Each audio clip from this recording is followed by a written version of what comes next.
Anyway, there's like 3 really cool FGC articles recently. And like I was going to just do a topic about these articles and how they're cool and stuff. But honestly, the Rivals one is so cool that I wanted it to be its own discussion. I'm very impressed for a number of reasons. So if you guys don't know what I mean by Rivals, I'm talking about Rivals of Aether. They did their big 2020 developer recap, right? Into 2021 developer preview.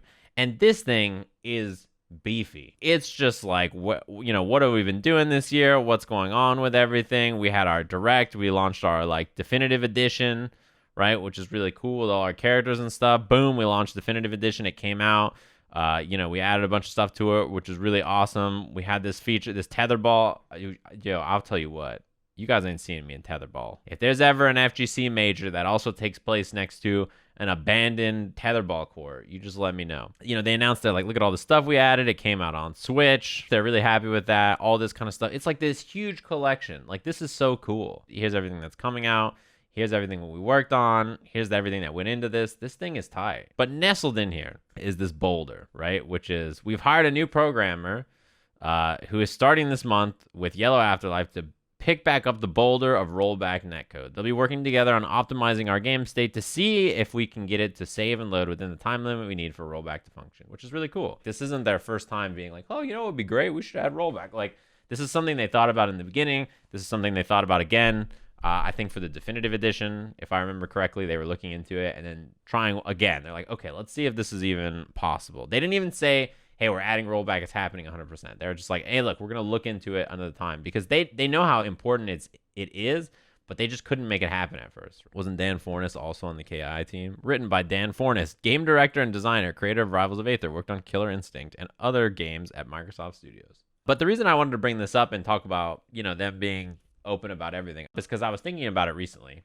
And I was like, man, the way you communicate with consumers as a developer is so important. And it really has a big impact on how people discuss and consume your game. The way people talk about your game, think about your game, the kinds of things they say about it, etc. Because I was thinking about the KOF trailer recently and how it was just this weird, like, mushy, like, hey, we're going to have something. And then it was like, hey, it's not happening, and it is happening. And it was just like, everything about it was so scattered. There's a new trailer this week, and, like, people are just like, oh, it's going to have gameplay, but we don't know if it's going to have gameplay, or we don't know what's going to be in it at all, or if it's going to be very similar to the first trailer, or if it's going to be, like, character teases, or there's, like, no info out there. And I was thinking about that compared to Arc System Works, and how they've been doing their developer backyards, which have been really cool. I mean, we've read all of them on stream. Think about how people talk about crossplay in Guilty Gear Strive. They say, like, well, there's crossplay on the console, so PS4 and PS5, you're good. And then for PC, they said they're looking into it for the future, which is cool, right? And you're just like, oh, awesome. Now, imagine if they didn't do developer backyards, and when they announced the launch of the game, and that had the big chart and table, and then on the chart it said crossplay, PS4, PS5, yes, PC, no, and that was it. Just imagine the discussion if they never communicated their intent with that, or they never said, hey, you know what, we heard you guys, that's a good point, we'll think about it. Even if they were planning on adding crossplay later, that discussion point in the backyard, and having the backyard as something where they can be like, hey, this is where we'll talk about the things that are coming up and what we're thinking and all that kind of stuff, it enables them to have that kind of discussion. Same thing with when they talk about simplification on there, when they talk about lobby systems, right? If people hate something about their game and they're like, hey, all right, nobody liked this thing, we're going to change it this way, or we're doing this with it, or this is what's coming out next, like, it helps create a discussion point between the developers and the community. And, it changes how people consume it. I've talked about how, as a commentator, when I think about tournaments, when a commentator commentates and they're really analytical, when you look at the comments on the video later on Reddit or YouTube or Twitter or whatever, you tend to see more like analytical comments about the match or how it went, or they talk about the things you talk about in the match and stuff. And your communication with publishers or developers to consumers is the same way, right? If Arc System Works is open with you guys and talking about all kinds of stuff, then you're going to know a lot about it. When they do like the Dragon Ball thing that just happened, right, where Tyrant and Damascus hop on there and they have like all of this news and info about upcoming characters, and they're like, hey, this is what the character does. We're going to answer all your questions. How does this work? Show us a TOD. Show us some mix-ups. Show us how this thing works, etc. So you have all these things answered that the community would want to know about a character from the start. It gives you so much leverage into not only showing off your game in a way that's cool and people like it, but I think even more importantly, instead of like people having to watch someone stream it and then lab something and do something from the start. If you ask a Dragon Ball player right now, hey, what do you think about this new character? They're going to be like, oh yeah, he can like corner switch and get like a mix up and drag you out of the corner. He has this great projectile that does this. The average like knowledge of a player about an unreleased character for Dragon Ball is so much higher than if they didn't do something like that. To me, it just seems like such an important thing to put down, because you really shape what people are looking towards and what they're looking forward to, and also what they talk about. As much of a meme as those short Arxis trailers are, when Arxis showed off the game and they had it playable, right? They did their live roadmap. I think a lot of people really liked tuning into the gameplay and seeing people who are experienced fighting game players try it, right? I think that was one of the best looks for the game they've done in terms of gameplay so far. Let's just explain what's going on here. It helps everybody. But yeah, I wanted to bring up this article because I think this article is great, and it's worth talking about. And there's a few other articles that I thought were really cool too. There was an article about the importance of online play, which this article is probably not for you guys. If you're in this channel, you already know online play is dope. You're already a Sajam fan. I saw the comments. It's too late. It's got all the news about everything, including this tweet about Zynak talking about Strive rollback stuff and Frosty. Like there's a ton of stuff in here. This is a good article. And then the other article, I don't know if you guys have seen this, but like everybody has recommended this.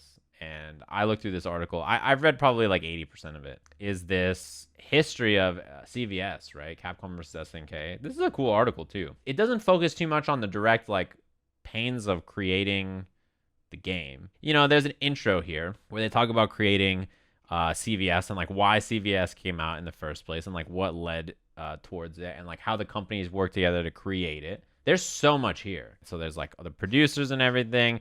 There's like all these people that you see that have quotes about like, you know, where they're at and like what's happening in the game and their involvement in it in this time period. Like there's like a ton. What is his tagline? Capcom versus, yeah, the FAQ writer, FAQ writer. I forgot about that. We're like only halfway through the article. This thing is huge. I've read through like maybe 80% of it or something like that. I'm not like a super big CVS fan. It's far before my time. So reading through something like this and seeing like the perception and what people thought about and all that kind of stuff is cool. It's a crossover game that people have been asking to come back. Since I've been in the FGC, people have been like, dude, there needs to be a new CVS game. Year after year after year.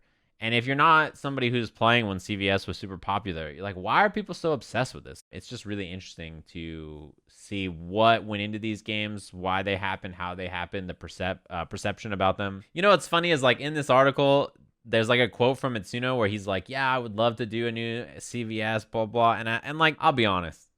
I feel like that's been a 10-year long cycle. I feel like for 10 years, he's just been like, yo, I'd love to make a new CVS. He's never not been like, oh, I would add a new CVS. It's not time. Like, he's always just been like sick. And Rival Schools. He's always been like, I'd love to do that. I don't want a new VSAB. Current VSAB is fine. Just port it to PC.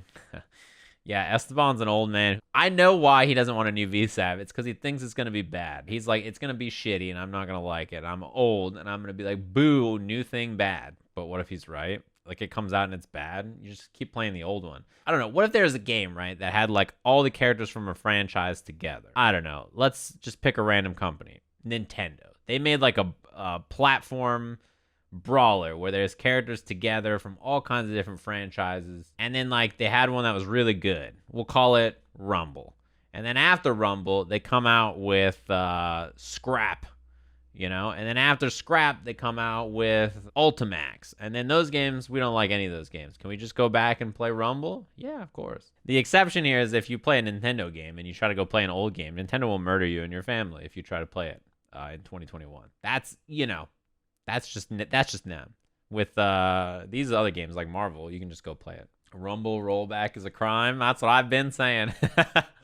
This is the duality of man. You want to know the difference between a Roshi player and a non-Roshi player? I'm streaming some more Witcher 3, says The Kill Sage. And Supernoon says, high-level baby gameplay in a few hours. Why'd they always do Sage dirty like that, huh? He's just trying to live his best life. They just nerf Roshi and he's out of there. He's like, that's Witcher time. Yeah, LK too. When LK is mad, the rants, you can feel that he really has to sit down and explain to you why he's mad and why it's not okay. I mean, he was the one that he was playing Catalina and Grand Blue and being like, you're complaining about this character because you don't want to block and you're dying to mids. That's crazy. I just remember that. That was great. I mean, that character was fucked up. Yeah, don't get me wrong. But, you know,